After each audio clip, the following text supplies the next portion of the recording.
Olá, boa noite para quem chegou, boa noite para quem vai chegar. Eu sou Dizzy Dolores, estou esperando o Guilherme Martins. A gente vai conversar sobre o som no filme O Carro Rei. Então vamos esperar um pouquinho, chegar a gente, que o Guilherme chegue. Salve, Rickson, tudo certo, velho?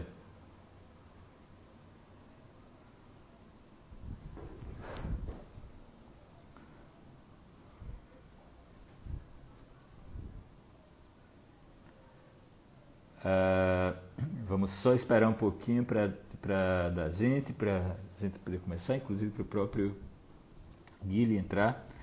É, é normal? Beleza. Galera do som aqui, marcando presença.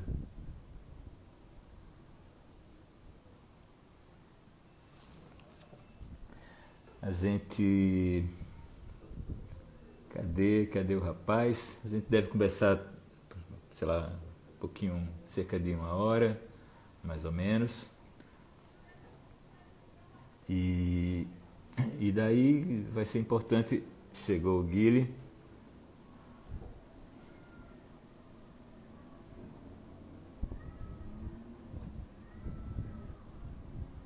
Estúdio som.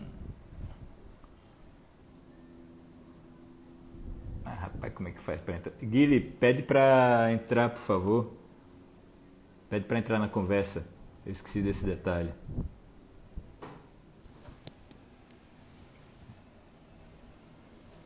Eu não sei quantos de vocês viram esse filme, o Carro Rei. É um filme bastante peculiar. Tem onde a música, o design, o desenho sonoro é super importante. E a fotografia também é muito particular, o roteiro, enfim, é um filme bastante especial e muito incomum aqui no cinema brasileiro. Aí, pronto, agora você entra.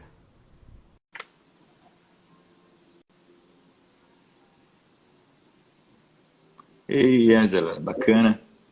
Aí, E pronto, tudo certo? beleza. E você? Tudo certinho. Olha, que só tem uma galera de áudio aqui, de captação, de trilheiro, vendo a gente. Tem alguma coisa estranha no teu som? No som? Tá, tá um ruído meio que cortando, não sei o que é. Logo no som, né? Deixa eu ver.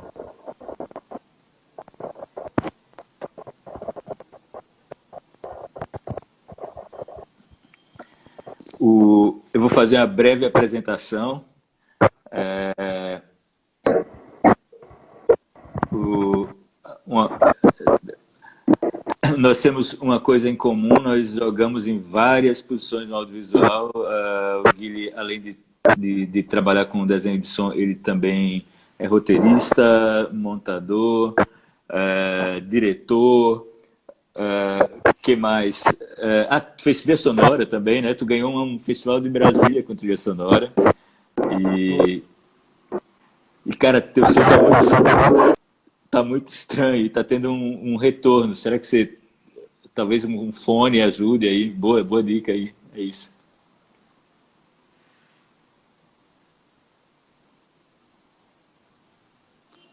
Cara, como é que tá a conexão de vocês? Porque a minha tá, de vez em quando, dá umas sumidas, assim. Eita, ele caiu.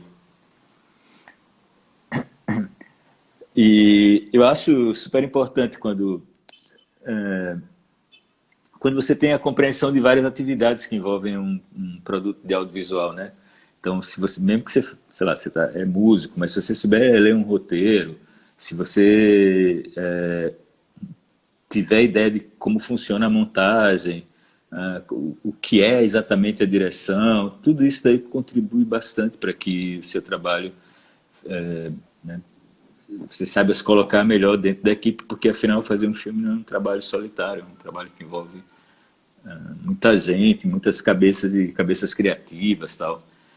Então, eu achei engraçado, porque eu também tenho essa formação de sou roteirista, já dirigi um monte de documentário para televisão,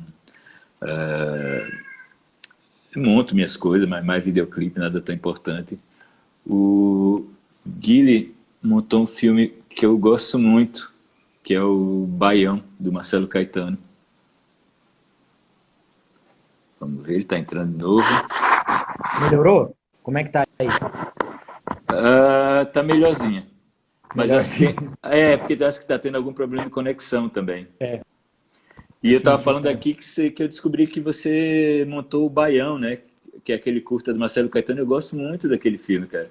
Foi o primeiro filme que eu montei. Na verdade, o Marcelo ele queria que a mesma pessoa que montasse a imagem fizesse o som, por ser um filme muito musical, dançante e Sim. tal. E aí ele me chamou.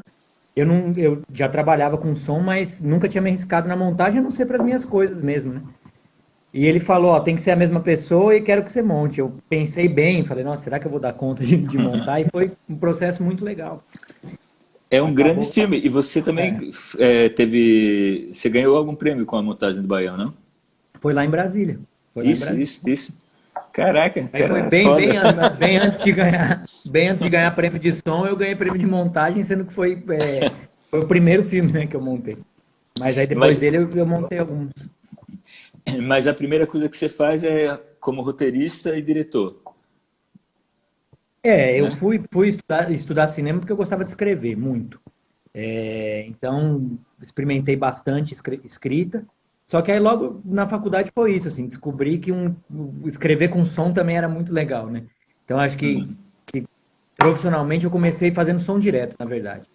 Onde eu consegui, ainda durante a faculdade, mas me inserir um pouco assim, né, nos filmes do mercado, foi fazendo som direto. E, e você também tem uma carreira como músico em paralelo? Já, Carreira, ou já assim, teve e tal?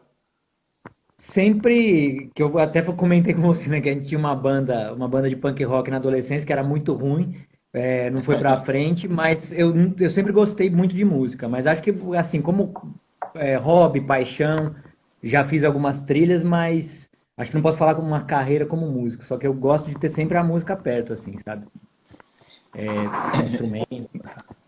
Essa coisa de ter uma banda de punk rock ruim na adolescência também é história comum. Também já tive uma banda de punk Eu rock imagino. ruim na adolescência. Tá? É meio que a iniciação de todo mundo, né? Eu acho que antes do cinema até, tipo, você. Eu lembro que eu gostava muito de andar na rua da minha cidade, no centro, com um fone de ouvido, uma fita de uma coletânea punk, sempre a mesma, né? E aquilo me dava uma sensação muito, muito boa. E acho que foi a primeira captura, assim, né? Pelo som, foi muito mais na música do que no cinema. Eu acho que tem uma coisa muito bacana do punk, assim como aprendizado, que é essa ideia de te encorajar a fazer as coisas que você acredita, né? Basicamente, eu nunca, sei lá, eu estudei design, minha formação acadêmica é design, mas o resto eu nunca tive uma formação convencional, assim, eu meti as caras, eu, tipo, vou virar produtor musical, aí o cara vai, não sabe fazer nada, e começa a fazer, e de repente vai dando certo e tal. Sim. E tudo também, eu comecei a dirigir sem ter nenhuma ideia assim, do que era fazer direção. Tal. Mas na música, como músico, você começou, foi no punk, é isso? Com música comecei no punk, depois tomei um lado mais experimental, então comecei a fazer loops de fita cassete, tentando achar algumas sonoridades assim, muito específicas que não tinha em nenhum instrumento mesmo. Assim, né? Isso eu estou falando da década de 80. Então, quando eu peguei um sampler, computador, eu falei, cara, é isso que eu quero, que eu queria fazer e não tinha condição, né? Não tinha a ferramenta certa. Mas tem uma coisa que eu acho interessante da relação entre o cara que vai fazer o desenho de som do filme e o músico, é que a princípio eu sempre vejo o cara que vai mixar como um antagonista. Eu fico mais ele vai cagar no meu trabalho e tal. E eu adorei trabalhar contigo. Assim, eu adorei trabalhar com outros caras também. Tem um preconceito meio juvenil nisso daí, né, de você. Mas eu adorei trabalhar contigo, porque eu achei que essa tua visão musical fez o meu trabalho crescer muito, assim. É, te agradeço bastante por isso daí. Pô, eu que agradeço. E calhou assim, porque eu acho que nos últimos 3 anos eu comecei a estudar muito mixagem de música, sabe? Estudar mesmo, porque eu sentia que faltava um pouco, né? Enquanto a música usava várias técnicas, desde coisa analógica até um conhecimento bem profundo assim da mixagem, e às vezes no cinema a gente acabava ficando mais no arroz com feijão, né? Isso, isso. Usando pouca compressão, pouca distorção, e coisas que são muito comuns na música, né? Que você é acostumado a fazer. E no cinema a gente acabava usando pouco. E eu fui instigado a experimentar, trazer isso para o cinema, né? Para mixagem de filme. E aí foi muito legal aquele processo, né? Quando você chegou lá na mixagem, a gente ficou meio assim, né? E agora? Como é que vai ser, né? Eu vou cagar a música, ele vai pedir para aumentar tudo, para abaixar tudo. Aí eu lembro que quando você chegou lá no Porto Mídia, porque a gente fez basicamente tudo remoto, né? Mas teve aquele momento É, presencial que foi incrível, foi fundamental, não teria. E quando você chegou, a primeira música que você ouviu, eu acho que era que o personagem tá andando de bicicleta, né? Uma elipse ali. Aí você falou, ai, mas cadê o baixo? Precisa de baixo, precisa de chão, precisa de grave. E aí eu falei, pô, que bom. Vamos lá. E quando a gente levantou o grave, chegou no ponto, a música mudou totalmente, né? Só de é, mexer é. ali, de chegar naquele grave. Aí eu falei, pô, que massa, acho que vai, vai longe isso aí. E, e de, Pois é, você falou uma coisa que é bem. Oh, desculpa. não, não, é isso Desculpa. aí, fala. Manda ver.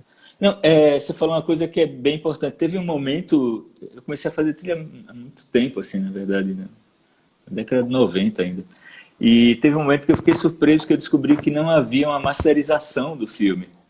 Eu falei, mas vocês não masterizam? Vocês não pegam esse material todo e masterizam, quer dizer, não passa por um compressor para subir voz, subir tudo, tal, deixar as frequências mais bem distribuídas, tal. E aí eu descobri que ninguém fazia isso. Eu fiquei, mas como assim? Daí eu comecei a mandar umas faixas já com muita compressão, meio já masterizadas, e aí tinha uns conflitos às vezes com o pessoal da Mix, que falava, tá muito alto. Não é para ficar alto, então. Você pode baixar aí, sei lá, mas é para ficar alto. E teve uma coisa também que me impressionou no seu trabalho, que é a tua dedicação, assim, você gosta de analógico, né? Bastante. E conta pra gente como é que você, a história da voz do Carro Rei, porque no final acabou com algumas, ela é modificada de um jeito que talvez não seja perceptível para a maior parte das pessoas, mas na verdade houve um tremendo estudo da tua parte para chegar àquele resultado, né?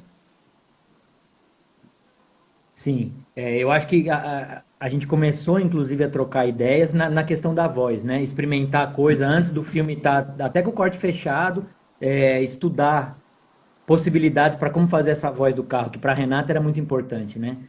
Qual que ia ser a textura, o timbre, o tom dessa voz, para além da interpretação do Tavinho, né? Mas a textura dela mesmo. E Sim, foi muito legal, acho que a gente poder experimentar algumas coisas antes de precisar já entregar o resultado pronto. Isso é fundamental também, né? Para chegar num resultado legal é você fazer esboço, né? Eu acho que qualquer desenhista sabe disso também, fazer vários esboços. E a gente experimentou até uma coisa mais sintetizada na voz, né, do carro no começo.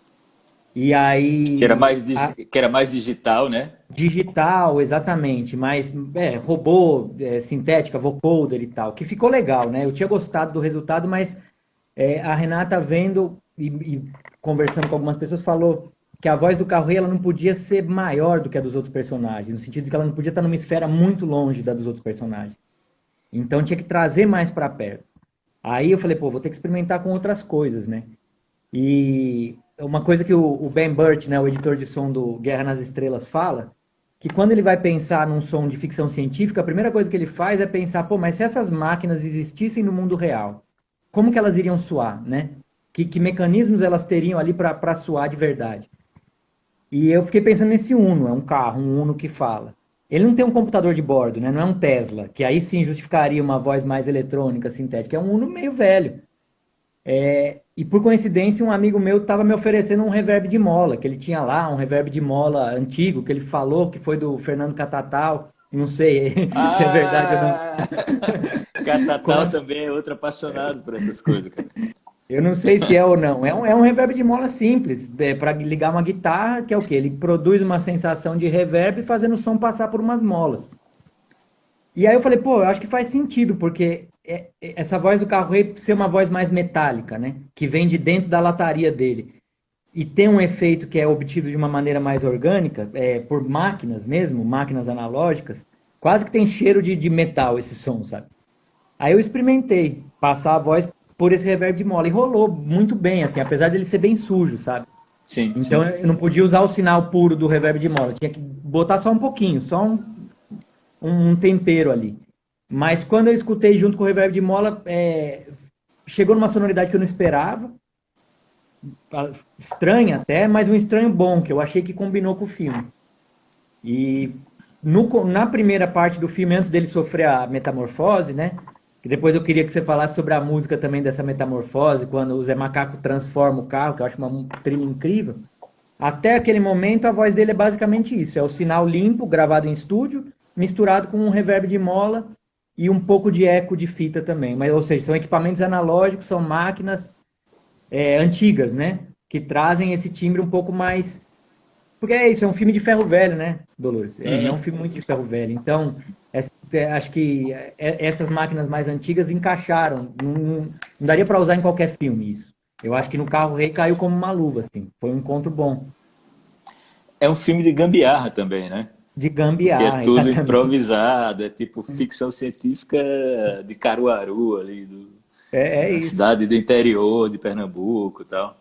Inclusive o reverb É, de Mola tava com alguns problemas, ele tinha uns chiados, mas para esse filme especificamente não foi um problema. Porque é isso, essa ideia de ser um pouco mais gambiarra. E aí a gente conseguiu deixar a voz menor, a voz do carro mais ou menos no nível da dos outros personagens, né? Principalmente nesse primeiro momento que só o menino fala com o carro. Então, pode ser uma voz que é ainda da imaginação do menino, é uma coisa mais intimista, né? Não cresce, não se projeta tanto também. uhum, uhum. É, nossa, estava pensando aqui uma coisa e acabei esquecendo, mas, mas eu acho que a. Eita, eu acho que você caiu de novo. Me disse se você está ouvindo, Guilherme. Eu acho que a Renata também foi muito importante, porque ela soube conduzir a gente de um jeito super eficiente. Eita, caiu. Pessoal, desculpa aí, internet não ajudando aí, mas ele volta já já. Espera só um pouquinho. Enquanto isso, se vocês quiserem comentar, tá voltando aqui. Se vocês quiserem comentar, falar alguma coisa, a gente em algum momento a gente dá uma paradinha e responde, enfim. Guilherme, eu estava falando que a gente deu muita sorte também, porque Renata sabia bem o que queria, né? E eu não sei como foi para você, mas várias vezes ela conseguiu me orientar ou dizia exatamente. Ela sabia o que queria. Eu acho que isso estava muito claro naquela cena lá do hino, que eu fiz umas três propostas. Eu não achava legal a ideia de ter o hino Uhum. original aparecendo e tal. E aí a gente conversou muito, muito, discutiu e tal. E no final, quando eu vi o resultado final, eu achei incrível. Eu falei, tá, pô, ela realmente sabia o que queria. Eu tava, sei lá, é o meu papel também é apresentar uma ideia que não Sim. seja exatamente a diretor, às vezes um contraponto. Mas eu acho que isso ajuda muito o trabalho da gente, né? Não, é Porque, fundamental. é, Ainda mais num filme como esse, né, Dolores? Que é um filme que tem muito espaço para experimentação, você pode ir para vários lados diferentes. isso, E aí isso, corre o isso. risco de se perder um pouco. Então, quando tem essa direção, tipo, quando, por exemplo, ela falou, né, a voz do carro rei não pode, pelo menos no começo, se sobressair dos outros personagens. Ele é um personagem como qualquer outro, só que ele é um carro. Então a fala dele não tá em outro nível. Isso já me ajudou demais. Fala, pronto, agora eu tenho uma limitação para trabalhar que é boa, que vai. Eu já sei para onde eu não posso ir. Já tem um espaço mais restrito para experimentar, sabe? Eu acho que Sim. isso é fundamental da direção também. Em termos de ambiente sonoro, você obviamente trabalhou com som captado, né, com som, vamos dizer, natural, não é o melhor termo, mas com captação de som natural. Você acrescentou alguns elementos também, sintéticos, ou você processou o som direto? Tem um pouquinho. Assim, eu procurei usar a maior quantidade de sons orgânicos possível, porque eu já sabia que você ia usar som eletrônico, né? Bastante, nas músicas. Então, para deixar esse espaço para a trilha também poder explorar o sintético. E por isso, por o filme ter muito elemento também, tentar trazer um pouco de organicidade, eu acho que seria legal, né? Mas eu processei, por exemplo, o motor do som direto e outras gravações de motor do carro para ficar um grave mais profundo. Aí eu usei umas ferramentas de ressonância de grave, né? Para isso, secar um pouco, tirar um pouco do agudo desse motor e deixar ele mais profundão mesmo. E principalmente quando o carro se transforma, quando ele fica para o som, trazer uma correspondência também para essa mudança do carro, né? Que a gente viu uma mudança na personalidade do carro, no visual dele. Então, para o som também ganhar um novo timbre, uma nova textura. Então, o tipo de motor muda, né? Ao longo do filme. Ele Sim. começa como um motor de Uno natural, e vai indo para um V8, um motor V8 com essa síntese de grave aí, para ficar mais agressivo e mais pesado. Mas eu fiz muita gravação, né? Por coincidência eu tenho um Uno, então eu fiz muita gravação com o meu próprio carro também, de Eu me- poder usar o carro como um instrumento musical, sabe? Explorar as acelerações, a marcha engasgando, o carro parado, mas meio com uma rotação meio esquisita para quando o carro tá lá abandonado no ferro velho, sabe? Até buscar uma naturalidade, por exemplo, se ele está numa garagem ligado e parado. Tinha algumas coisas do som direto que o Guga Rocha fez, várias coberturas legais, mas eu também fiz aqui na minha garagem, para tentar já ter o ambiente acústico também da cena, sabe? Já pronto na gravação. Isso foi uma coisa que foi muito legal de fazer.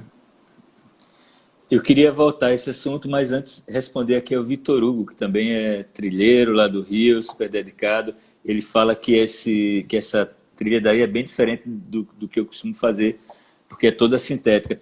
Então, Vitor, isso daí também foi uma ideia da Renata. Na primeira reunião ela disse, olha, eu não quero guitarra, eu não quero som acústico e tal. E aí calhou super bem, porque a gente estava num período de pandemia. Isso. Geralmente eu trabalho com muitos músicos, assim, eu faço a composição em casa, mas vou para o estúdio e vou desenvolvendo os arranjos com outros músicos. E o Carro Rei foi um negócio que eu fiz quase sozinho, assim. Teve uma hora que precisava de timbre, e aí eu recorri a dois amigos, eu falei, ó, a ideia da música é essa, mas eu estou precisando de um timbre porque eu exauri, assim, o que eu tenho aqui em casa, no meu estúdio de casa. E aí eles trouxeram essa contribuição. É, eu, queria, eu, eu queria saber de você se você usou recurso assim, tipo, você alterou pitch, você fez uma coisa que se aproxima, que aproxima o desenho de som da música. E como é que você vê o limite entre uma coisa e outra? Legal. Eu usei sim coisas de pitch na voz do carro rei, principalmente, e naquele momento que o menino está dentro das entranhas do carro, né? Que ali é para ser tudo muito mais estranho do que já era no filme. Ali eu usei bastante coisa que chega nesse limite, né? Do que é desenho de som e do que é música. Eu gosto muito dessa mistura, sabe? Porque a gente tem a tendência, até por uma razão didática, a separar, né? Quais são as camadas de som de um filme? Diálogo, ambiente, efeito, foley e música.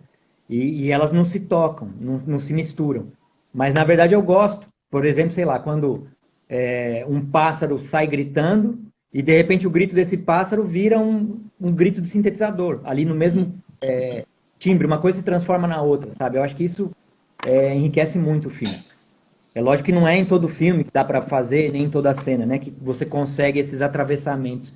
Mas quando isso é possível, eu acho muito legal. Tipo, nessa cena, né? Que o Matheus Nastergaile, brilhante, faz a cirurgia no carro. Você tem uma música cheia, grande, com vários elementos que, apesar de ser sintética, me lembram cordas, né? Arco, raspando em Isso, a cordas. ideia era essa, né? Então é uma coisa grandiosa, orquestral, mas com. Não sei se você usou Com VST. Assim. Eu usei alguns VSTs e usei também equipamento analógico. Eu tenho um synthzinho analógico aqui em casa. Mas a ideia era isso, para transmitir uma ideia meio do fascismo, Tem né? uma coisa meio grandiosa, né? Meio Grandiosa. grandiosa, né? De elevação também, né? Né? E só aí nessa cena que tem essa música cheia, o Zé Macaco, o Matheus em cena, ele tá com uma serra circular que faz um barulhão, né? Serrando o carro. E a gente não abaixou essa serra, pelo contrário, a Renata falou, aumenta a serra. E em vez dela brigar com a música, ela acabou elevando junto, né? Ela também traz Total, esse elemento de total, elevação. E se de um total. lado você tem a orquestração, que é uma coisa mais erudita até, apesar de você ter usado coisa eletrônica, a serra dá uma sujeira, uma rasgada, só que sem brigar, né? E sem a gente precisar deixar, porque geralmente é isso, numa situação assim você tem que deixar a serra baixinha, para a música poder crescer. E nesse caso a gente optou por crescer todo mundo junto ali, sabe? E a É, serra acaba virando um instrumento. Isso eu acho muito legal quando pode acontecer.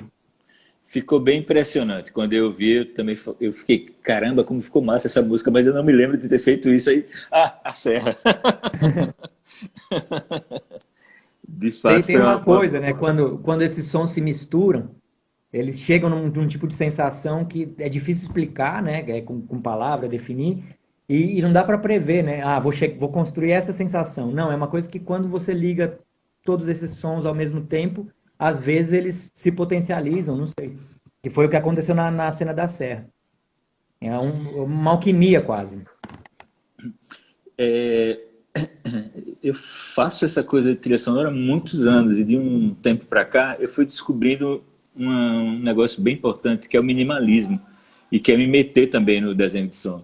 Então às vezes eu proponho para o diretor, cara, essa cena não tem que ter música, vamos botar, sei lá, um acorde, mas vamos achar a frequência, o tom do ambiente, para dizer esse acorde, ele está tão misturado no ambiente que ele não vai ser perceptível, mas vai causar algum tipo de emoção em quem está vendo, assim. É, Isso é muito legal. Eu acho que na né? mixagem você falou. Tinha um elemento que a gente tinha numa cena de delírio, eu acho. E aí você falou, não, esse elemento aí ele é mais solto, faz ele passear nas caixas, porque esse é aquele elemento que a pessoa que está assistindo o filme não sabe se está ouvindo ou não, né? E se é uma viagem da cabeça dela ou não, não é um elemento que está lá para ser percebido na cara. Mas trabalhar com esses sons mais subliminares, também acho isso muito legal, né? Uma possibilidade da música e da música eletrônica principalmente, que você consegue disfarçar ela, igual você falou, né? De parecer que é um som ambiente, mas está ali gerando uma sensação que o som ambiente sozinho não geraria. Isso é muito forte nessas produções mainstream de Hollywood, né? Porque uma parte significativa do som é gerado de modo sintético, né? Os caras têm uns sintetizadores, umas máquinas poderosas, porque vamos separar as camadas, assim. Tem uma camada de som direto, falando em termos de Hollywood e tal. Tem uma camada de som de voz que muitas vezes os caras dublam, eles dublam quase tudo, né? Sim. Você vai ter uma camada de Foley natural, mas você tem uma camada também de Foley desenhado por synth, que não é... Eita, deixa eu dar um salve aqui para Deco do trombone, grande parceiro e tal. E por fim você tem uma trilha que também está ali intermediando com a ideia de desenho de som, porque você entrega a faixa, mas aí você já tem um segundo arranjo por cima daquela faixa que vai acrescentar um outro elemento que vai deixá-la mais presente na montagem e tal. Eu, eu já recebi alguns filmes com uma proposta de desenho de som que vem com acorde. Aí eu falo, não bota acorde, que ainda eu não posso começar já com acorde A Renata me falou isso. definido, A né? Renata falou, a Dolores pediu para você não colocar acorde e tentar fugir de notas, que nota fica feio. É, E foi muito é, legal, é, porque me deu um alívio até, né? Não vou pensar em nota, agora eu vou para outro caminho. porque eu acho que o ambiente realmente tem um tom, e a gente tenta achar, eu não sou nenhum virtuoso, mas eu tento pensar assim, esse acorde soa dentro do ambiente, esse acorde está brigando, ele está aparecendo mais. Eu, Você falou sobre aquela coisa da gente, da proposição de botar um som mais disperso. Isso significa que a gente estava fazendo, a gente, no caso você, a gente não, você, estava pensando num sistema de som onde esse filme seria reproduzido, né? É um sound system. O cinema é um sound system também, né? É Que isso. nem um sound system jamaicano, ou do baile funk, ou do brega funk e tal. Tem até tem menos caixa, né, do que o sound system jamaicano, mas é um sound system. E por isso mesmo, talvez valha a pena ver o filme na sala grande, porque eu vi É, na TV, é bacana, mas não é a mesma não é a coisa mesma. do que a gente Não, vê lá eu na nunca, sala de mixagem. nunca mais vi daquele jeito na sala de mixagem. Estou esperando uma sessão em cinema porque eu já esqueci como é que o filme soa, né, numa sala grande. E eu quero muito ver, quero que as pessoas possam ter essa experiência também, né, pelo som, pela imagem, pela experiência coletiva. Isso com certeza é fundamental. Você falou da masterização, né? Que não tem masterização. E uma coisa que eu senti, falando em sistema de som, que eu fiquei satisfeito com o filme em 5.1. Só que a gente sabia que, principalmente durante a pandemia, o filme ia ser exibido em estéreo, que as pessoas iam ver na TV, no computador, né? O que geralmente é meio frustrante, porque o som some, não tem aquela imersão toda. E quando eu fiz a redução para o estéreo, eu ouvi e falei, putz, não tá legal. Já que o filme vai ser ouvido em estéreo, vamos masterizar esse estéreo.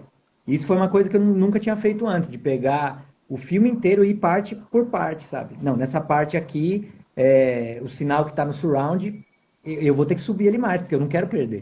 Então, de fazer essa masterização sequência a sequência, pelo menos, sabe?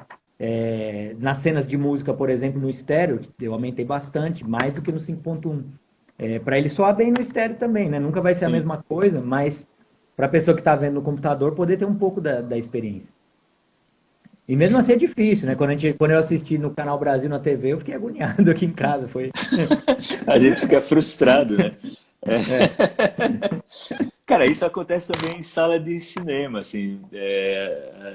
Aconteceu muitas vezes de estar no festival para lançamento de algum filme. Aí o sistema de som do festival é uma bosta. Aí você vê e você sai, ah, não quero nem ouvir isso, acabou. é, mas é isso, é só se você pensar, se você movimenta um sofá na sala da sua casa, o som já muda, a acústica já muda. Como que dá para padronizar, né, uma sala de cinema? Não dá. Então eu já meio que aceitei que cada vez vai ser um som diferente. Cada Sim. experiência vai ser diferente. Essa do Canal Brasil, por exemplo, eu tava com uma caixa queimada e acho que o streaming do Canal Brasil para mim aqui não tava tão legal. E logo depois passou um filme gringo. Eu acho que na verdade era um filme chileno e era aquele som limpão, sabe? Logo depois do carro eu falei, nossa. Mas Humilhou. aquelas vozes aveludadas em primeiríssimo plano, sabe? Aham, Mas aham. é isso, eu acho que o carro é isso também, né? A força dele vem de outro lugar, que é importante a gente destacar aqui também, né? Por isso que ele permitiu tanta experimentação também e poder brincar com essas formas não tão convencionais de fazer, os equipamentos analógicos e tal. Eu acho que a força dele vem um pouco dessa sucata, desse universo. É um pouco de improviso também, né? Ali o Zé Macaco pensando que ele é um personagem muito forte no filme, isso que ele fica fazendo, né? Essas máquinas que a gente não sabe se elas funcionam realmente ou não, mas ele tá acreditando tanto naquilo que elas funcionam, sabe? Sim, E sim. eu acho que é isso. Esse cheiro meio que. Esse cheiro de oficina. Acho que tá muito mais para uma oficina de som automotivo, sabe? Igual você falou, sound system, um monte de caixa de som, do que para uma sonoridade limpa de cinema tradicional, assim. Mesmo ele Certo? tendo, mesmo ele tendo esses momentos mais épicos, mais limpos também. Você acha que o streaming pode matar essas características, essas peculiaridades do, dos sons dos filmes? Assim, porque hoje já tem, você pode assinar Netflix 5.1, né? Se você tiver um bom sistema, você vai ouvir em 5.1. Mas você falou sobre o ambiente da ambiência acústica, que em cada lugar vai soar diferente e tal. Você acha que pode padronizar? Eu estou falando isso porque no Spotify, eles têm. No Spotify não, no streaming geral, eles têm cada plataforma tem uma masterização própria.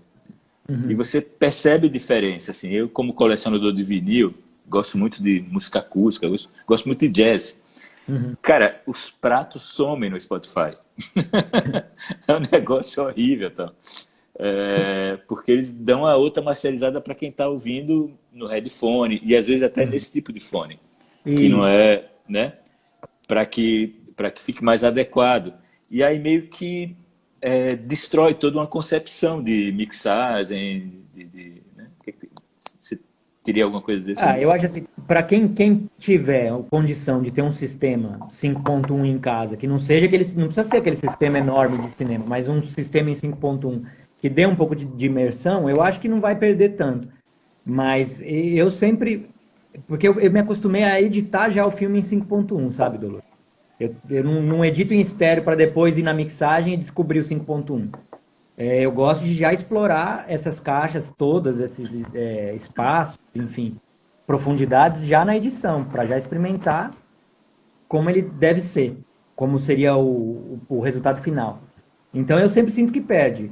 É, mas ao mesmo tempo, eu acho que quando o trabalho fica bem feito, ele chega nas pessoas. Pode não chegar realmente aquela coisa que a gente queria, né? Que eu acho que essa sensação que a gente está buscando é só numa sala de cinema mesmo. Eu acho que nem um home Sim. theater. É a questão de você ter mais pessoas ali na sala, sabe? Todas escutando a mesma coisa, juntas, em silêncio, numa tela grande. Isso é insubstituível. Não tem uma experiência que se compare a. Mas, ao mesmo tempo, eu acho que é isso. Quando o trabalho está bem feito, não só tecnicamente, mas tem uma concepção, eu acho que ele chega mesmo no estéreo. E eu Uhum. vejo isso porque eu já escutei, por exemplo, o Som do Silêncio, né? Aquele filme que ganhou o Oscar de som, o som do Nicolas Becker. Eu queria muito ver o filme, eu estava na casa da minha mãe, num sistema de TV bem simples. Eu vi e fiquei de cara com o som, sabe? Eu vi com Depois headphone.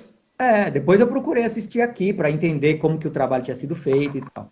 Mas eu me emocionei a primeira vez que eu vi nesse sistema mais simples. Só que eu acho que a gente não pode abrir mão, né, de tentar lutar pelo cinema, pela sala de cinema, para que isso não acabe, para continuar fazendo filme sim, mixagens em 5.1, ou se for para explorar aqueles outros sistemas mais complexos, Atmos e tal, eu tenho vontade. Eu acho que esse amor pelo som é um negócio que transcende a ideia de amor pela música, né? E eu vou tentar explicar aqui. Tem três shows que marcaram minha vida. Um foi o Kraftwerk, porque os caras têm maior cuidado, assim, e eu ainda peguei uma fase que eles não estavam 100% digital, tinha elemento analógico e tal. Daft Punk era um som impressionante, porque não era alto, tinha muita definição, era muito intenso, muito físico, você sentia as coisas e tal. E, bicho, o Slayer é um negócio impressionante ao vivo. É uma camada sonora impressionante, porque você fala, metal, é sujo, não sei o que lá, ok, é tudo isso, mas é muito, muito bem feito o som dos caras. Então, para citar que são estilos totalmente diferentes de música, mas a capacidade dessas bandas a preocupação que eles têm em levar aquele som que você não vai ter no disco. Você só vai ter se E você for para o show. é Porque uma no outra show, experiência. sabe? É uma É. experiência física, uma E não é experiência uma. intransferível, né? É isso. E não é uma frustração você falar, nossa, mas o show é diferente do CD, né? Pelo contrário, ainda bem que o show é diferente do disco, nesses casos. Tem uma pergunta para você aqui, Dolores. Que DAW você usa? Eu uso Pro Tools, porque Pro Tools também é basicamente uma plataforma em comum da maioria das pessoas que trabalham com cinema, né, Guilherme? É, geral, Porque é ligada à Avid, que já fornece também quando a gente recebe uma trilha em Pro Tools, fica mais fácil para padronizar e para já abrir as pistas abertas, né? Eu acho que isso é uma coisa legal de falar também, porque às vezes a gente recebe a trilha e já está fechado um estéreo. E aí, com esse estéreo fechado, a gente só faz algumas derivações para abrir para o 5.1. No caso do carro rei, você mandou tudo separado. E isso permite uma construção na mixagem mesmo, né? Uma criação e você consegue trabalhar separadamente cada elemento da trilha. Os graves, os agudos, cada instrumento, às vezes suprimir alguns instrumentos ou potencializar outros. Eu acho que isso é muito importante. Eu queria meio que voltar para o passado e te perguntar como surgiu, como que despertou em você esse desejo de trabalhar com uma coisa tão específica como sound design. Ó, surgiu assim, eu sempre gostei de som, quando eu tocava com a tal da banda punk, a gente tinha muito problema de som, problema de equipamento, chiado, interferência, aquela coisa, né, de uma banda punk. Equipamento ruim, então eu já gostava lá de tocar, eu gostava muito, mas também de ficar mexendo nos botões, sabe, procurando timbre, fugindo de um som mais embolado. E muito problema com o vizinho também. Então a gente já começava a ter que fazer tratamento acústico lá, de colocar colchão, travesseiro, estante com livro. E eu via que isso mudava, né? Mudava o som, mudava a reclamação, diminuía um pouquinho a reclamação, enfim. Já gostava disso. Aí na faculdade comecei a me interessar, tive dois professores que chamaram muito esse despertar da escuta também, né? Tipo, o João Godoy e o Eduardo Santos Mendes. No primeiro dia de aula de som, o que vocês vão fazer? Vai cada um para um canto aqui do campus e vocês vão ficar escutando o mundo durante 10 minutos, anotando o que vocês estão escutando. Vão ficar em silêncio, sem falar. E tentar ouvir cada vez mais longe. Começar anotando o som que está mais perto para chegar até o som mais distante que vocês são capazes de ouvir. Falei, não, mas isso é faculdade? Que coisa boa, né? E já me encantei por essa possibilidade. E o primeiro filme que eu peguei para fazer mesmo foi um filme da Julia Zacchia, O Chapéu do Meu Avô. É um filme todo. Ele se passa muito numa fábrica de chapéu, na última fábrica de chapéu do Brasil, que era a fábrica do avô dela. Ele era chapeleiro. E a ideia dela nesse filme documentário já era fazer música com os sons das máquinas dessa fábrica. Ah, E que bacana. eu que estava fazendo o som direto. E ela falou, ó, você vai ter que dar um jeito de gravar esse som dessas máquinas dessa fábrica. A fábrica é uma fábrica grande com máquinas de 1920, 1910. Tinha máquina com engrenagem de madeira, cara. De polias. Então, a orquestra que era essa fábrica era uma coisa incrível. E esse foi meu primeiro desafio, assim. A Júlia era da minha turma, da minha cidade. A gente é, enfim, amigo de infância, né?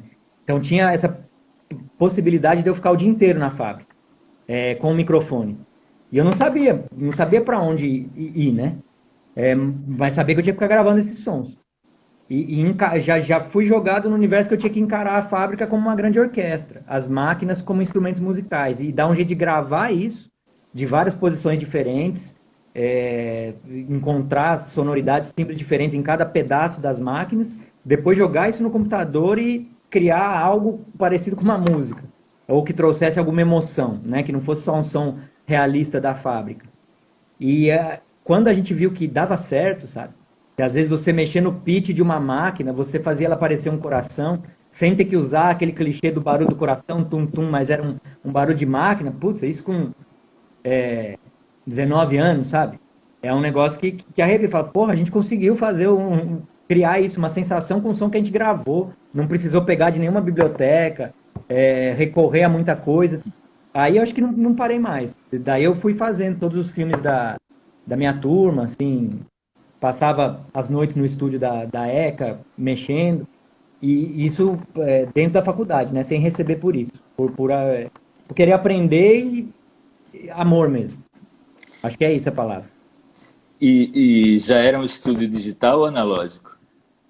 Era híbrido. A gente usava, não era nem o Pro Tools, eu usava o Nuendo. Nuendo. Nossa, O primeiro nossa. software que a gente usou lá era um software chamado Sal Pro, era um software de DOS. Assim, era dureza. Mas, pô, legal demais, né? Era um estúdio pequenininho, 2x2, uma portinha, improvisado, mas cheio de botão, né? Então eu me sentia pilotando uma nave espacial ali. E você ter essa possibilidade, porque geralmente para mim quem ia ter isso era quem já vinha, né, dessa história de trabalhar em estúdio desde mais novo, quem já fazia parte desse mercado.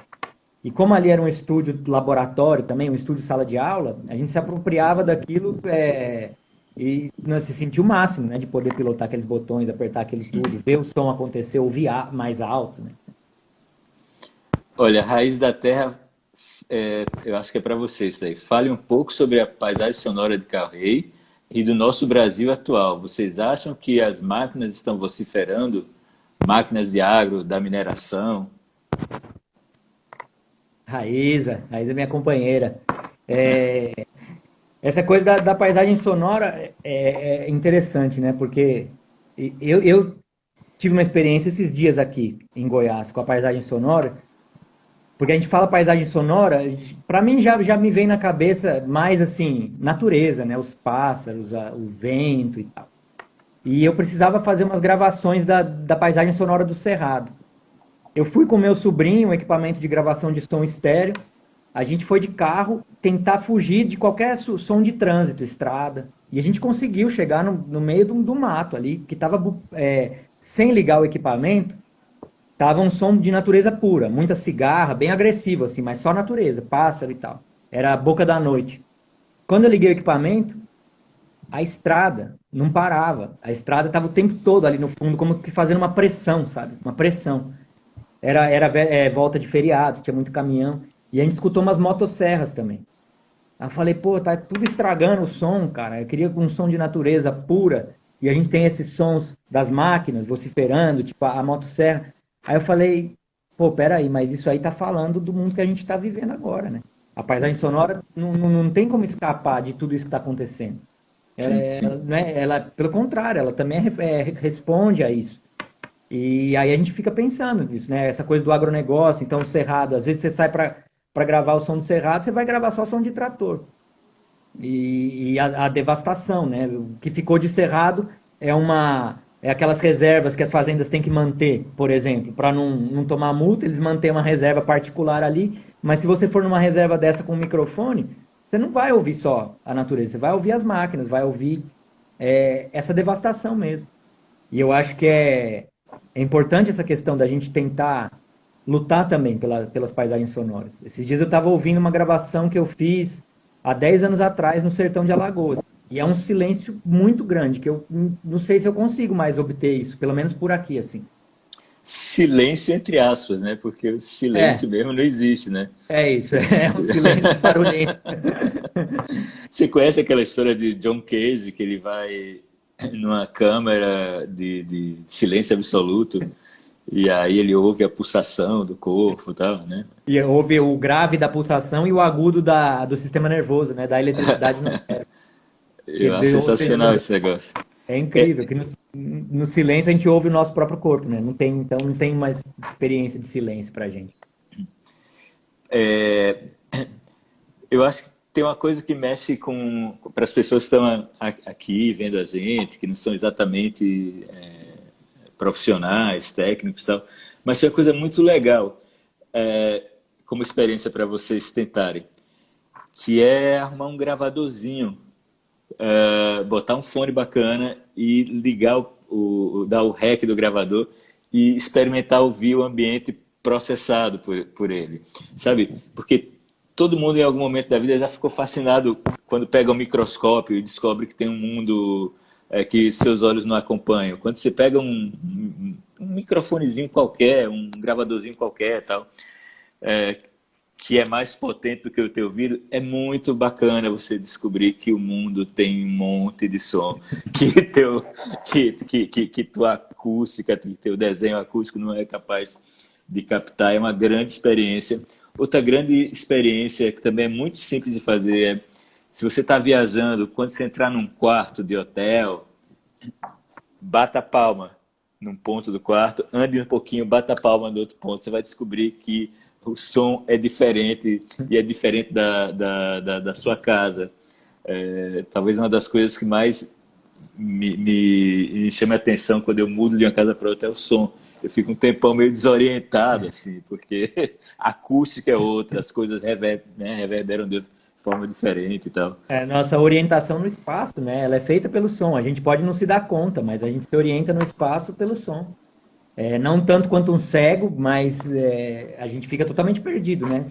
Inclusive labirintite, por exemplo, que é essa perda momentânea do equilíbrio. O labirinto fica no ouvido.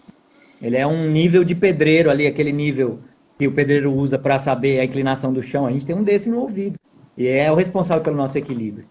Então eu acho que é isso que você falou do gravador, né? O gravador e o microfone como o microscópio, como uma forma de potencializar a nossa percepção, o nosso sistema nervoso central, a visão, a audição, isso é muito legal. Inclusive de poder sair à noite com o gravador. E aí não precisa ser um puta gravador, um puta Não, microfone, né? É isso que é legal. Às vezes é muito mais a questão de você estar lá no evento, tipo, captando um acontecimento, mais do que a qualidade do equipamento em si, né? Eu lembro de já ter passado medo profundo, assim, aqui em casa, de ter deixado o microfone na varanda, fiquei dentro do estúdio aqui, mas o microfone lá fora, e de repente captei algo que pra mim era um lobisomem, sabe? Podia ser um cachorro comendo osso no meio do mato, mas aquilo era tão grande que me deu medo, de verdade. Eu não tive coragem de sair lá fora para pegar o microfone e guardar as coisas. E o que que é o cinema se não é isso também, né? Você poder causar sensações tipo medo com som. E não necessariamente com som de coisas que você está vendo na imagem. Coisas que estão fora de quadro ou que estão no escuro de um matagal, assim. Eu acho que isso é muito massa.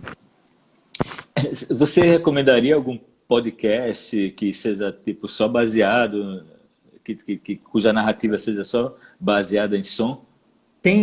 Acho que é Ser Sonoro, esse podcast. Eu acho que é isso, Ser Sonoro. É um podcast muito legal.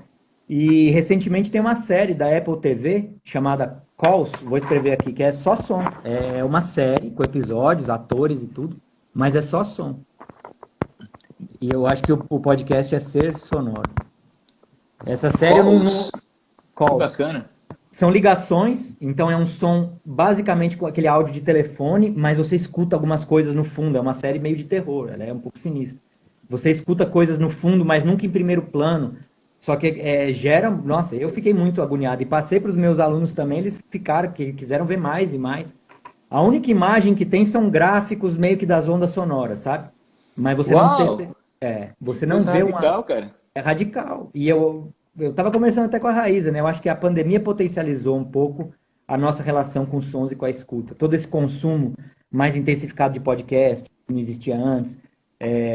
A gente aqui, por exemplo, né, conversando, apesar da nossa imagem estar pequenininha numa tela, o som ele está ou dentro de quem está com fone de ouvido ou está ocupando o espaço, né, vibrando no ar ao redor de quem está vendo. Então, o som acaba sendo uma forma de socialização forte para a gente nesse momento. Aí eu acho que. Os vizinhos, né?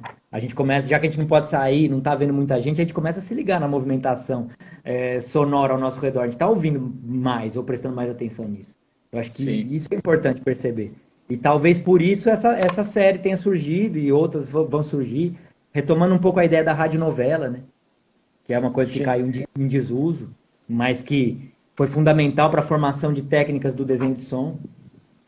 Aquelas máquinas de fazer barulho de trem, ou passos, todas as técnicas de Foley, aquelas tralhas que a galera usava na rádio, isso foi incorporado totalmente pelo cinema.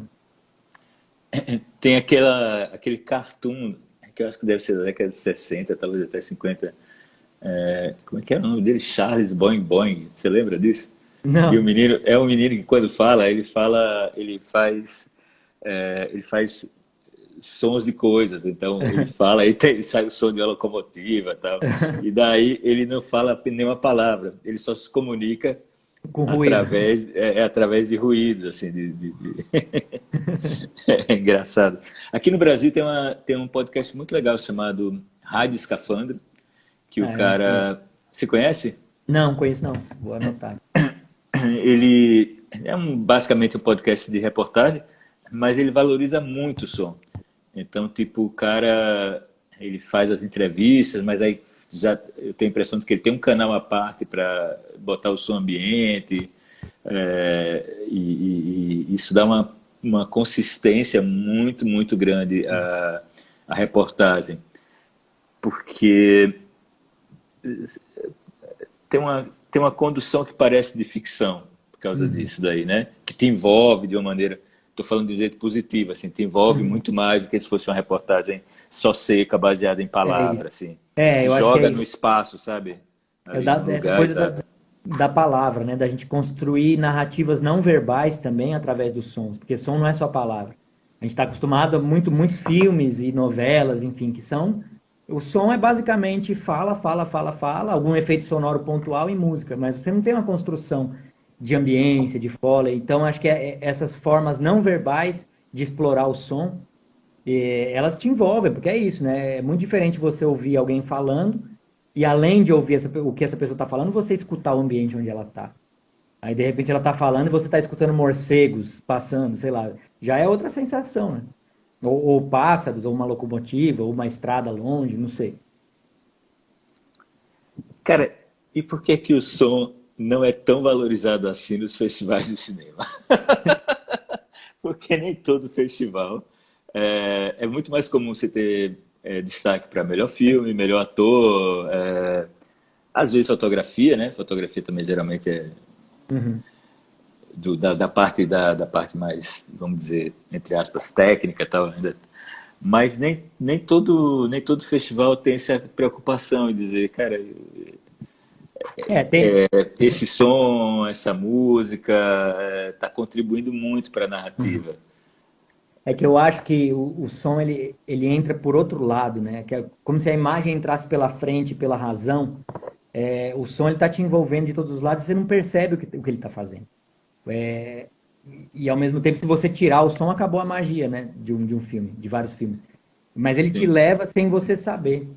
É como se fosse já automático, inconsciente, dado. Tem até um estudo que fala isso, que o som age diretamente na emoção. E ele é importante até para a nossa sobrevivência enquanto espécie, né? Porque se você ouve você está no mato e ouve um chocalho de cascavel ou um grito de uma onça, você não vai parar para pensar muito. Ah, o que é esse som? Da onde ele está vindo? Você vai agir por emoção, para procurar, sei lá, subir numa árvore ou se proteger. Então, eu acho que ele é mais automático do que a imagem. E por ser mais automático, a gente não pensa tanto a respeito.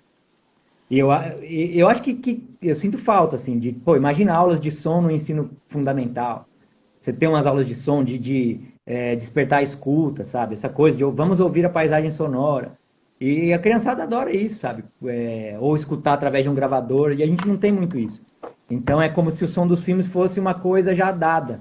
Ou porque aconteceu ali na cena, foi o som direto e pronto, ou porque se concentra na música e na fala, né? Muitas vezes eu já ouvi, o som desse filme tá ótimo, eu entendi tudo que os personagens falavam. E só isso basta para pro som do filme estar bom, entendeu? Mas eu entendo, assim, eu tinha vontade, às vezes, de fazer essa experiência, tirar o som dos filmes, pra ver como que a galera ia reagir, ou deixar o som totalmente inexpressivo, sabe? Eu acho que todo mundo ia dormir, ia sair mais cedo da sala, enfim. Mas é uma coisa muito mais sensorial e invisível, inconsciente, eu acho, do que a imagem. Talvez precise de um despertar, a gente precisa pensar a respeito do que a gente está escutando, e a gente não está acostumado a pensar a respeito do que a gente está escutando. é um bom entendimento. Eu acho que tem a ver também com a tradição do cinema, porque ele começa com a imagem em movimento, né? E começa silencioso. E em algum momento a tecnologia permite que se acrescente som, embora em paralelo já tivesse rádio, assim. Tem a clássica história da Guerra dos Mundos, de Orson Welles e tal. Eu costumo dar uns workshops assim para criança. Ó, que legal. Inclusive aqui no Recife eu fiz 4 escolas públicas, cara. Consegui aprovar um projeto para dar aula Ó, não é sonoplastia, mas de percepção de som, na verdade. uhum. E aí era muito engraçado, porque eu botava uns desenhos animados, assim, levava as coisas mais cheias de movimento, dinâmica. Aí ficava todo mundo morgado. Aí quando eu botava o som, aí eu falava, tá vendo como faz diferença? Aí levava um monte de instrumento bem simples, apito, sei lá, pandeiro, reco-reco, umas coisas bem simples de tocar. E aí dava uma função para cada um, né? E eles Uhum. começavam a sonorizar. E, cara, daí a pouco estava todo mundo completamente envolvido com aquilo, percebendo, sabe? Como É, aquilo dali que eles estavam fazendo era uma forma de expressão. Porque eles estavam colocando estavam dando uma vida aos personagens, né? Ao que eles estavam vendo ali em cena. e não precisa de muita coisa, de muita teorização, né? Um pouco de estímulo que você dá, essa escuta já abre. Eu lembro quando eu estava dando aula sobre, é uma disciplina que eu dou aqui também que chama História do Som e da Música no Cinema, né? E aí a gente estava passando pelaquela parte do cinema silencioso, cinema dos primeiros tempos, e falando que esses filmes muitas vezes eram acompanhados por uma orquestra que ficava ali ao vivo tocando e tal. E ficamos falando disso, passando os filmes. Aí eu olhei para a turma, tinha um monte de músico na turma. Um monte de músico de alto calibre. Aí eu falei, gente, vamos dar um tempo aqui na teoria e vamos fazer outra coisa. A gente está aqui com esse filme, era um filme da Maya Deren.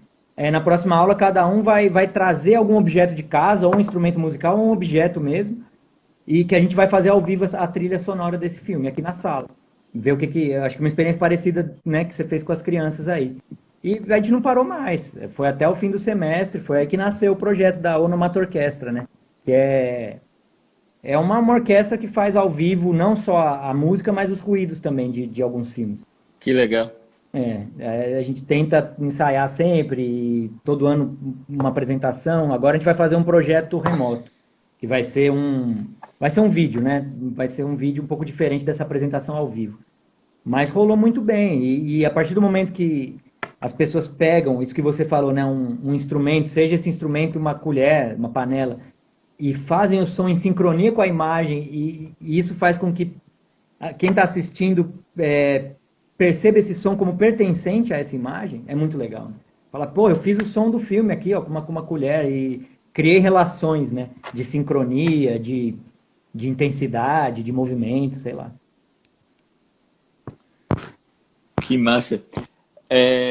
Eu acho que a gente está acabando aqui o tempo, porque tem um limite no Instagram. Queria saber do pessoal que está vendo a gente se tem alguma coisa, algum tópico, ou algum comentário para a gente complementar por aqui. Estou vendo muita gente conhecida. Xaxá, salve, salve. E queria saber de você também, se você gostaria de falar mais alguma coisa? Acho que a gente pode abrir, né? Se der tempo para abrir para. Abrir, isso, tem, Legal. tem. Talvez caia, mas eles avisam um pouquinho, então um pouquinho antes eles dão um toque, daí dá para avisar. Mas como saber mais sobre esses projetos? Você está falando da Onomata Orquestra, é isso? Ou sobre o projeto de educação? Sou Antônio Brito. Como é que faz para conhecer esse trabalho Ó, da orquestra que você falou? no Tem no. YouTube tem alguma coisa, assim, pouca coisa, Bota mas link, se você puder.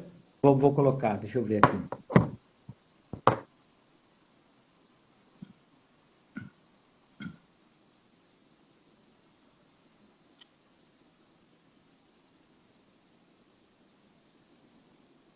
Isso. Ah, não tem mais esse limite? Então é novidade, tinha no comecinho.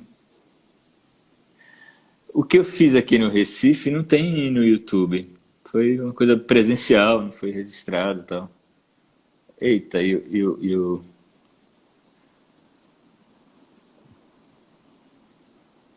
vamos salvar sim. Vou deixar salvo aqui no IGTV.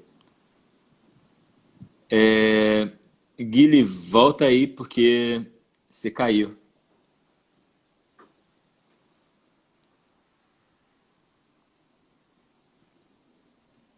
Olha aí os links para conhecer a. Opa!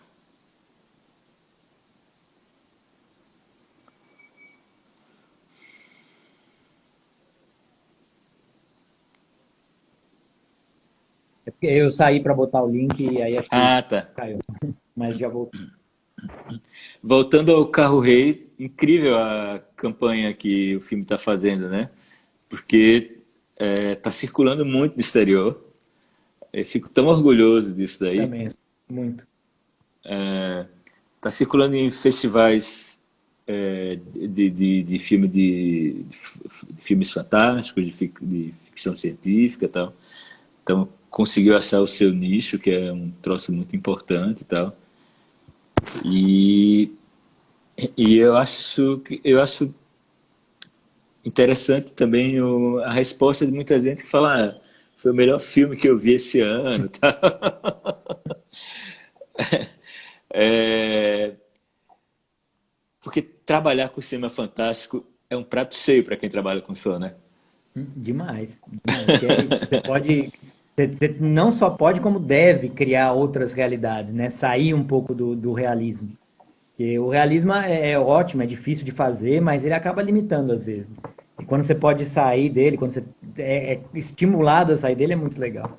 É. E essa carreira do filme eu também estou muito feliz, cara, porque é, a- ao mesmo tempo que ele fala de uma coisa muito nossa, né, desse fascismo que já tá, não tá nem surgindo, né, já tá instalado, já virou um monstro, e coisas que só quem é daqui talvez entenda, ele também fala de coisas do mundo aí, né, ele tá sendo super aceito ao redor do Sim, mundo. E esse sim. sucateamento da humanidade, uma maquinização das coisas, enfim.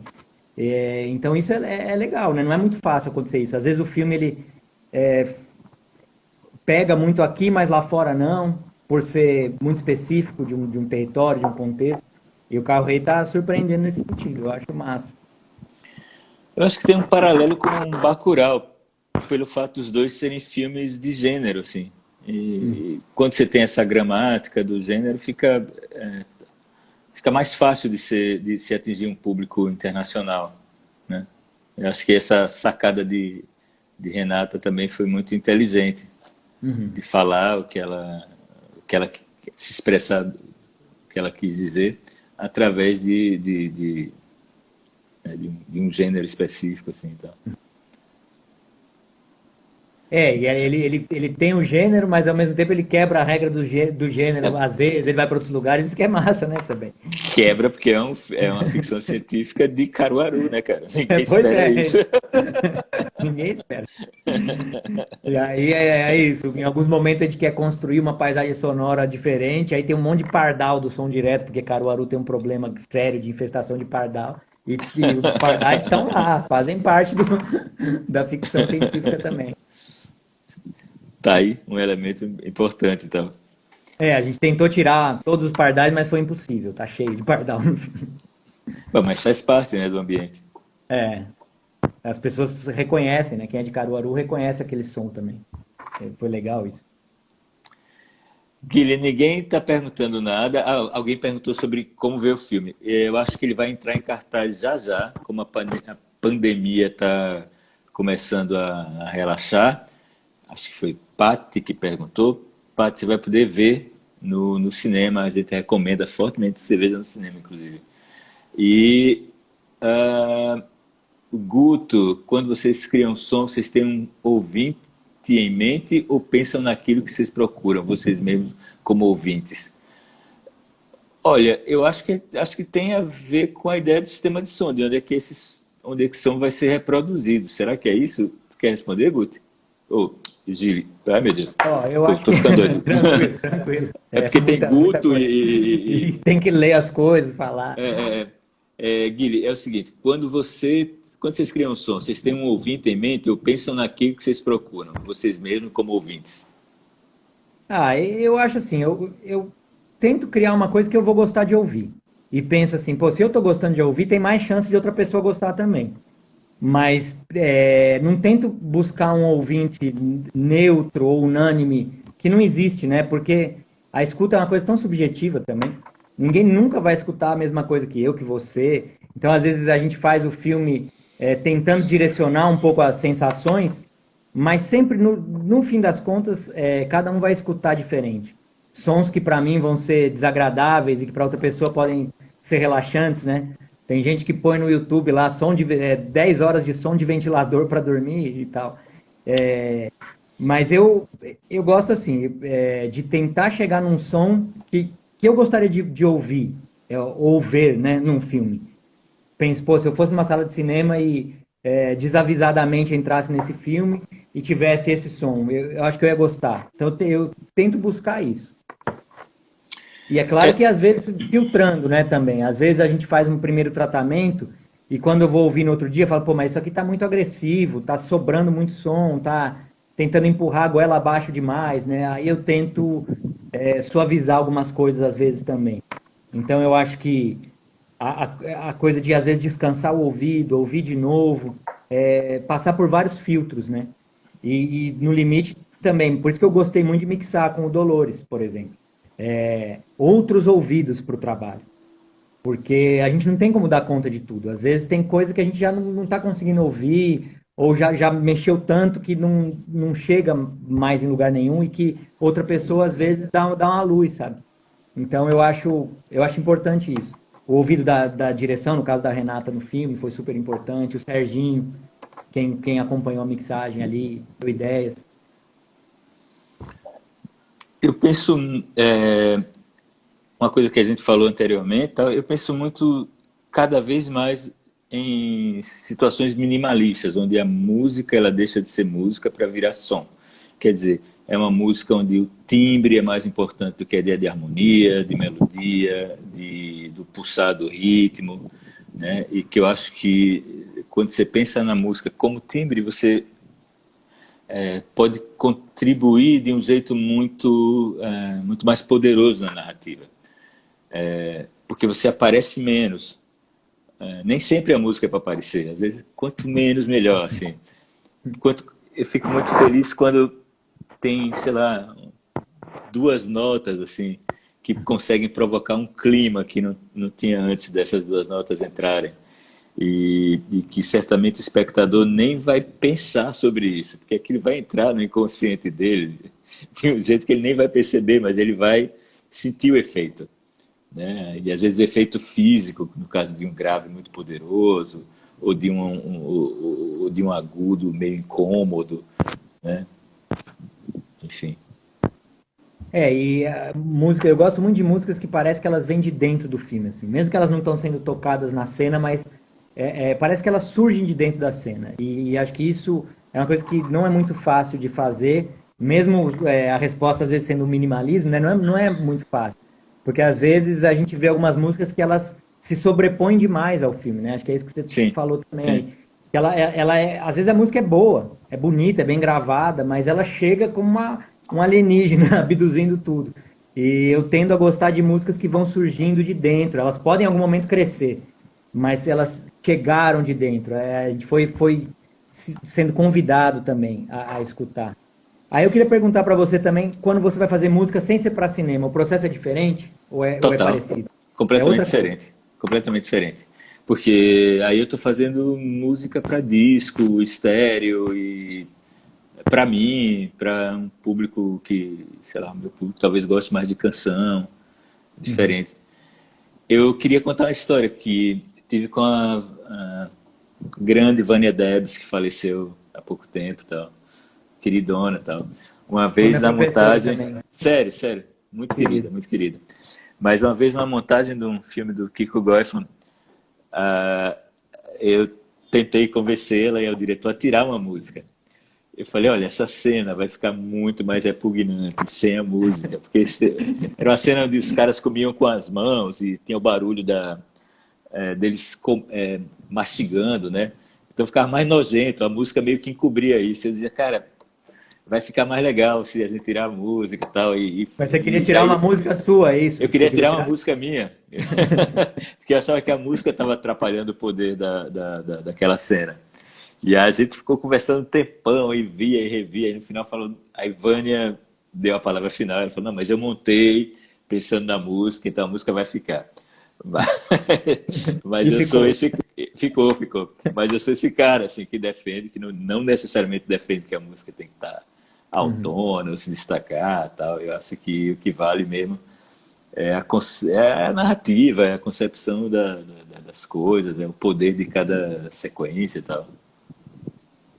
E mesmo para ela ter esses momentos de explosão, não pode ser sempre, né? Senão o nosso ouvido cansa, a gente se acostuma com uma altura ali, nada mais surpreende, de certa forma. Eu acho que o Carro Rei tem isso também, né? Tem os momentos de explosão musical. E Sim, algumas sim. músicas que são mais camas ali, né? Timbres, texturas da cena. Mas tem, tipo, essa música da Serra, tem uma música ali mais pro final das bicicletas que ela cresce e vai longe, né? Sim, sim. Inclusive uma coisa que você fez com o sintetizador ali que parece uma corda esticando, é uma coisa que o pessoal que fez o Foley da Confraria, o Daniel Turini, quando ele assistiu o filme, eu mandei uma cópia para ele ver o que ele achava da mixagem. Ele falou, cara, aquelas cordas esticando lá no final, muito louco aquilo, ficou muito bom. E daí, isso é massa também, né? Quando as diferentes equipes de som conseguem reconhecer os trabalhos ali e ver que eles estão contribuindo juntos pro resultado final. É massa. Pedro está perguntando, teve algum grande desafio para vocês nesse filme? Qual foi o teu, Guilherme? Ah, o meu foi que eu fiquei, acho que uns bons 2 meses. A Raíza, que tá aí, minha companheira, sabe, sem pensar em outra coisa, assim, sonhando com o filme. Quando eu não estava aqui no Tu, estúdio mexendo, tu eu ficava sonha também, né? sonho. Só que às vezes não é um sonho legal, sabe? Às vezes eu sonho com timeline, sonho que o projeto sumiu, que entrou uma cena nova e que eu não sei como é que eu vou resolver, entendeu?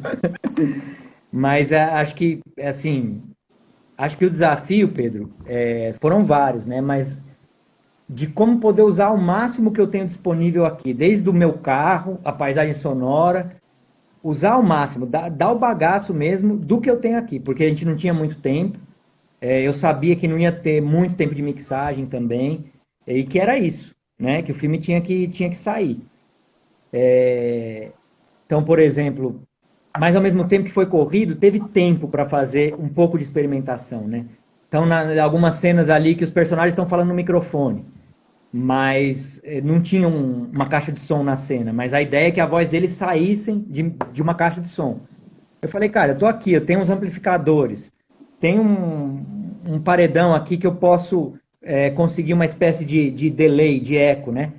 Eu vou botar a voz da galera no amplificador e vou microfonar esse amplificador, igual gravam guitarra, e vou colocar outro microfone lá longe para poder captar só o eco, né? O resto do som. E foi isso. Eu não sei se eu conseguiria chegar nisso com plugin ou não, mas talvez conseguisse. Mas eu queria passar por essa coisa física, sabe? De sentir, de perceber o que o espaço analógico poderia somar com esse som. Principalmente sendo um filme de ficção científica.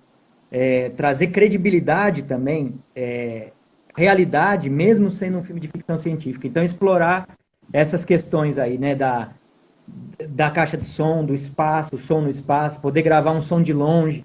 Nem todo som precisa estar também gravado na cara, né? Perto. Não é Uhum. todo efeito sonoro que tem que estar ali na frente. Ele pode ser gravado de longe. E às vezes a gente consegue esse efeito na pós. Mas eu sabia que eu não ia ter muito tempo de pós. Então, pô, vamos experimentar esse efeito colocando um microfone longe mesmo, de costas para a caixa, e ver o que acontece. Eu acho que como eu fiz o filme no estúdio, que é aqui em casa também, foi um desafio separar a vida e trabalho, mas ao mesmo tempo foi o que permitiu essa profusão criativa e de experimentação também. Pois é, para mim o desafio também foi meio que fazer tudo em casa. Sim, foi bem complicado. No começo foi meio aterrador, depois eu falei, ok, acabou sendo uma ótima experiência, muito estimulante. Fazia muito tempo que eu não trabalhava tão solitariamente assim. Você falou de captar sono, você já falou do reverb de Mora e tal. Me diz uma coisa, o que você acha da sonoridade produzida pelos VSTs, pelos plugins, assim, o quanto isso pode comprometer ou contribuir o trabalho de quem trabalha, quem faz, Ah, faz som, música e tal. eu adoro, assim, VST também, porque eu não comecei no analógico, né? Tem gente que começou no analógico, aí o digital veio meio que mudando o paradigma. Eu não, assim, foi o digital que me permitiu fazer coisas que eu nunca faria, porque eu não teria acesso a hacks de equipamento, isso na faculdade ainda, né? Eu sempre fui in the box total, de explorar ao máximo o que o computador podia me dar. Posteriormente, eu fui buscar outras possibilidades no analógico. Mas eu acho que o VST, assim, é de te dar uma liberdade incrível. Até é, que às vezes a gente fica muito nisso, né? Puta, o VST é legal, mas se fosse o analógico ia ser melhor. Mas às vezes a gente não consegue uma orquestra, né? Ou não consegue um tipo de instrumento lá da Mongólia e que tá lá no VST que tá relativamente bem gravado, sabe? Eu acho que a gente não pode deixar isso limitar a nossa criatividade também. Uhum, uhum. E ficar colocando essas imposições, né? Ah, mas vai ser VST, vai ter sempre som de VST. Eu acho que a gente pode trabalhar, por exemplo, no Carro Rei, né? É uma trilha que não sei se você falou que usou uns sintetizadores analógicos também Usei, usei. e VST, mas ela para mim é uma trilha muito orgânica. Mesmo sendo eletrônica, ela é super orgânica. E a gente conseguiu isso, você conseguiu isso nos timbres do instrumento e a gente buscou isso na mixagem também, dentro do computador, né? Tem uns truques que eu gosto de fazer, que é passar o som, mandar para o amplificador e gravar de volta, mexer nos presets sempre. É, porque o preset é muito bacana, é muito tentador você usar aquilo dali, que já está Já tá perfeito, pronto. você não precisa nem equalizar, cara. Mas aí tem possibilidade de você mexer, então vamos lá, vamos mexer para tentar, será que é isso? Tá bacana, mas acho que vamos tentar conseguir uma estranheza, descobrir uma assinatura, sabe, alguma coisa nesse sentido e tal.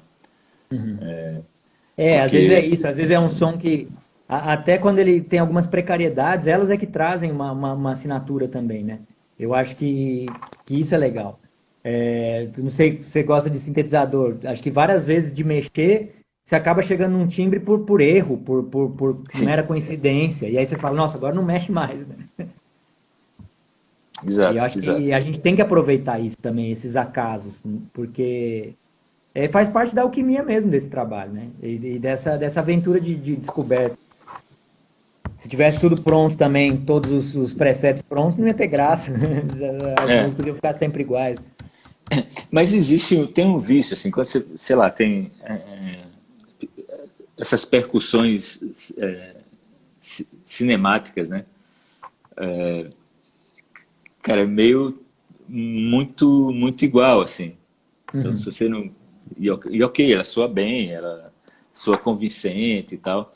Mas se você não vai lá, não mexe, não dá o seu toque, ela fica igual a qualquer outra coisa, assim, né? Eu acho assim. É isso que você falou do reamp, é muito legal, né? Que é um jeito de deixar o VST mais orgânico, passar por um amplificador.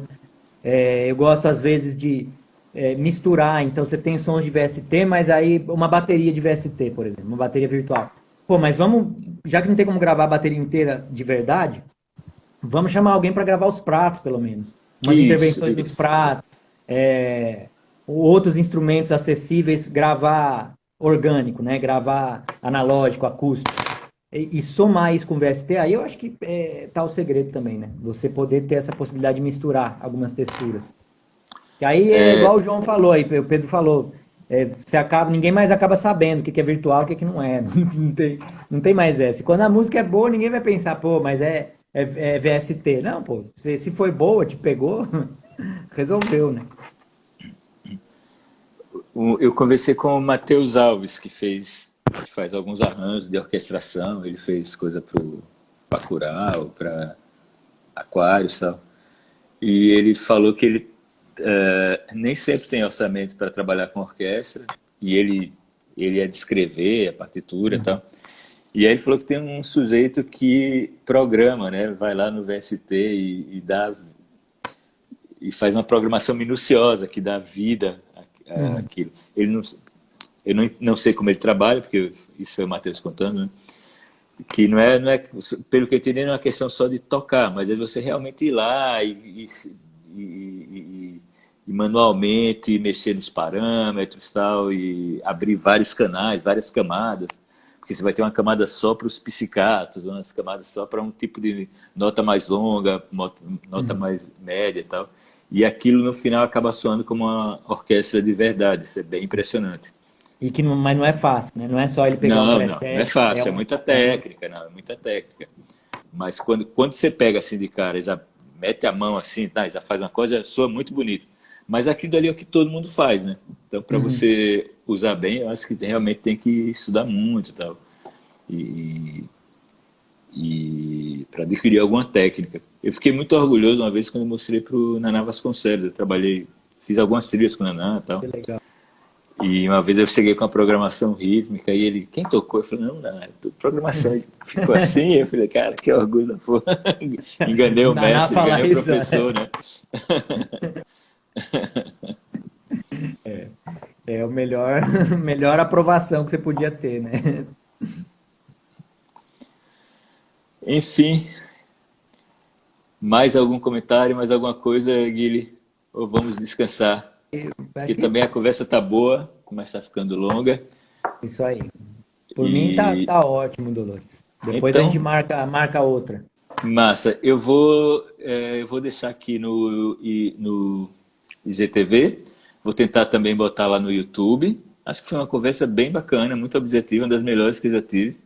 Gostei bastante também, Né? viu? Foi muito bom, muito bom. Valeu aí pelo convite. Massa demais.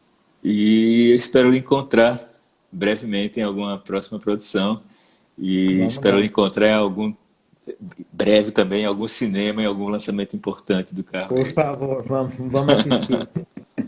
Eu quero lembrar como ele soa numa sala grande. Isso, eu quero ver na sala grande, né? Porque eu só vi lá na mixagem, nem vi completo, tá? Pois é, na mixagem a gente vê por pedaços, né? Não tem essa chance de deixar o filme fluir do começo ao fim. Isso que às vezes é difícil, porque a gente fica editando muito pedacinhos, né? No microscópio, assim, e a gente Sim, sim, esquece sim. qual é a percepção do filme se você não ficar parando toda hora. Ou como a Renata dizia, que eu gostava de ficar lambendo, lambendo as partes do filme. E tu E lambeu às até o vezes último momento, né? até onde deu, até onde deu, até onde deu, assim, vai entregar amanhã, então até ontem eu tava mexendo. E mexeria mais se desse, uma hora também. É isso, os prazos é que dizem que o trabalho acabou, né? Então, pessoal, obrigado por terem aparecido aqui e até a próxima. Valeu. Valeu, valeu, Axé. valeu, gente. Obrigado. Valeu demais. Boa noite.